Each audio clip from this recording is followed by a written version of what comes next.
Bonsoir à toutes et à tous, j'espère que vous allez bien. On se retrouve en votre compagnie dimanche 3 avril. Il est 20h12 pour un 5 against 5. L'homme, Louis Godard, notre cher, est présent. Comment vas-tu? Yes. Ça va très bien et toi? Ouais, très bien. Sur 10, tu te mets combien? Je vais partir sur un 8, Ok, que je suis très fatigué, mais d'accord. très content de mon week-end, de plein de choses, du dernier film de Cédric Lapiche que j'encourage les gens à aller voir, c'est très très très bien, et de cette belle vue sur la Tour Eiffel hier soir aussi, donc tout va bien. Et toi? Avec ce très beau t-shirt. Écoute, moi, ça va plutôt bien. Je suis revenu à Reims, là. J'ai passé un week-end reposant, calmement, mais sûrement. On se retrouve ce soir pour un petit 5 against 5 sur Ice Wide Shot. Yes, exactly. Kubrick, le maître, Le dernier film de Stanley Kubrick, dernier. sorti posthume. Voilà. Mon cher, est-ce que tu veux commencer ce 5? Je suis chaud pour commencer, d'autant plus que ça devrait être un peu court, donc autant que je fasse le début. Allez, let's go. Je t'en prie. Alors, tous les cinéastes majeurs ont leurs films plus mineurs. Par ailleurs, souvent à la fin de leur carrière, que ce soit Woody Allen dernièrement, Clint Eastwood aussi dernièrement, John Ford, beaucoup de ses derniers films sont assez mineurs. Hitchcock, les 3-4 derniers sont pas terribles. Euh, et pour moi, le plus flamboyant dans l'écart de perfectionnisme qu'il y a entre sa filmographie et son tout dernier film, c'est Stanley Kubrick avec Ice White Shot, donc en 99. Ice White Shot, pour moi, c'est un mystère. Je comprends pas comment Kubrick a pu réussir à autant me fasciner dans tous les domaines et dans tous les genres cinématographiques auxquels il s'est attelé, films de guerre, films fantastiques, etc. Pour finir, selon moi, à me péter au nez. En fait, pour moi, Ice White Shot, il me pète au nez. Je comprends pas comment est-ce qu'on peut offrir tant de choses aux spectateurs pendant des décennies, tant de moments épiques, cultes, d'angles de caméra complexes, malins, pour finir sur juste Nicole Kidman qui prononce le mot baiser ou pas en anglais. Qui pour moi résume l'œuvre d'un vieux libidineux qui certainement vers la fin des années 90, il a 70 ans à peu près, fantasme sur les deux acteurs glamour du moment qui sont en couple aussi dans leur vie, Tom Cruise et Nicole Kidman, changeant un petit peu son pseudo de Stanley Kubrick en Stanley Lubrick. Voilà, un petit jeu de mots pour finir cette plaidoirie. Je te laisse la contre-attaque. Alors, on ne le présente plus, hein, Stanley Kubrick, comme tu l'as dit, parcours exceptionnel. Le maître des maîtres, hein, 2001, Full Metal Jacket, etc. Non, c'est vraiment. Il est admiré par tous les plus grands. Et mon film préféré, du coup, de sa très grande filmographie, bah, Ice White Shot. Ice White Shot qui sort en 99, l'année de ma naissance. Est-ce un signe du destin? Je vous laisse répondre en commentaire. Ice White Shot, pour moi, c'est vraiment le film posthume de Kubrick. D'ailleurs, il mourra quelques temps après, ou si ce n'est avant la sortie du film, je crois, il me semble. Avant la sortie du film. Couple emblématique qu'on retrouve, comme tu l'as dit, en dehors de l'écran, Nicole Kidman, Tom Cruise.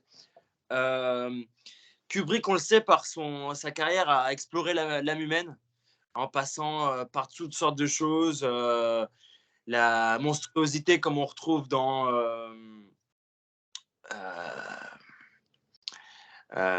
Orange Mécanique. Orange Mécanique, merci bro, et etc. Et on retrouve vraiment cette fascination de l'âme humaine. Et quand on regarde un film de Kubrick, il nous laisse toujours avec plein de questions. Moi, pourquoi j'aime tant Ice White Shot, c'est parce que j'ai jamais vu un film en fait dans ce genre aussi mystérieux, comme tu l'as dit. J'ai jamais retrouvé un film aussi mystérieux que ce soit. Il me laisse sur plein de questions. J'aime ce côté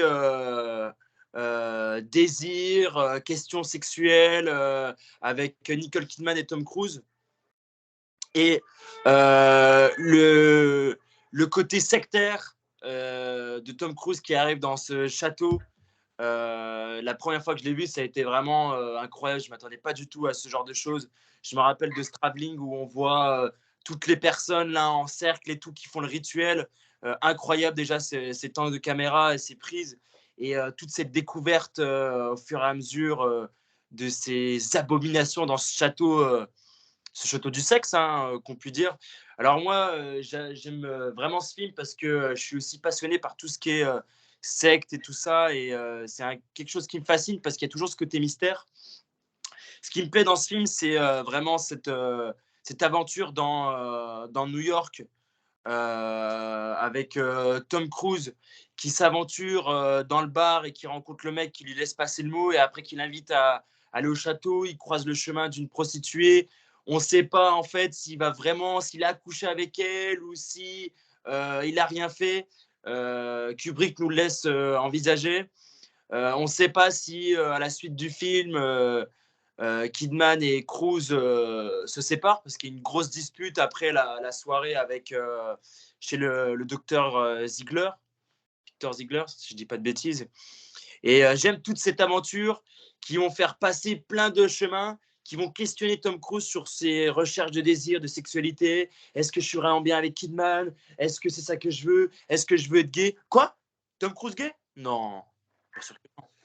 Mais Et sur South Park.